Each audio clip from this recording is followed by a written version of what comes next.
A poet laureate is someone who is articulating the mind of a community. When you put something into poetry, you make it memorable. When you make it memorable, it stays with people. You pass it from one generation to the other. You're creating a tradition of ideas, consciousness, and communication. One thing I think there's no particular list of things you have to do as a laureate. It's that you're given a blank check. You can fill in the things that you can do and that your community needs. It's a sort of match between your skills and the community's needs.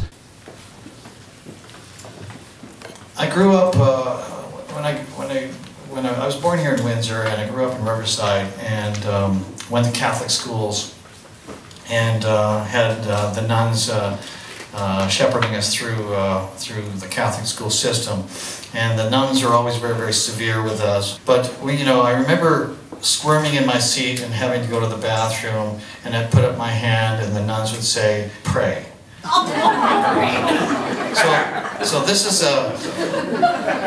a poem called "Praying and Peeing," and it's really also a poem about a picture that I saw from a French photographer by the name of Robert Doisneau.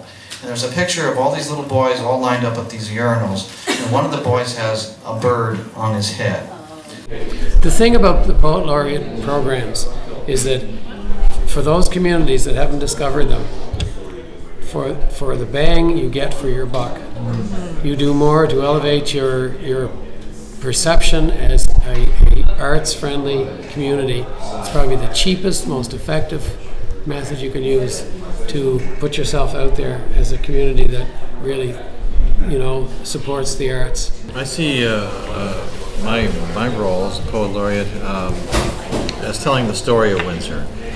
I think we have such a richness of stories in this community that the community doesn't know about. And I think using the genre of poetry, we're able to get that to them very quickly. We're able to get that to them in a very effective, meaningful, and poignant way. And so, for me, it's telling the Windsor story and going and finding the audiences to share that story with them. And also, it means listening to the stories that are out in the community and being aware of them, and really just reflecting those back to the people. So I see myself as this little boy at St. Thomas School in Riverside, Ontario.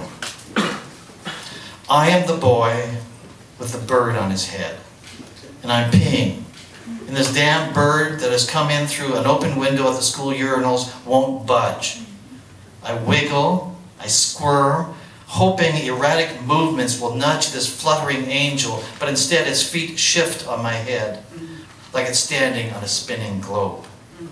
The other boys beside me peeing at the row of urinals are all laughing at me. And I begin praying to the Blessed Virgin, "Please Mary, Mother of Jesus, the ever-blessed and most immaculate, most glorious beyond compare, woman without defilement who gave birth to God, the Word, the true Mother of God. I love all living things. I know this to be God's creature. Please make this motley dove fly away. Please make these boys wet themselves from laughing so hard. Please free me finally of these claws that dig into my scalp. It's the least you can do. I'm peeing, for heaven's sakes."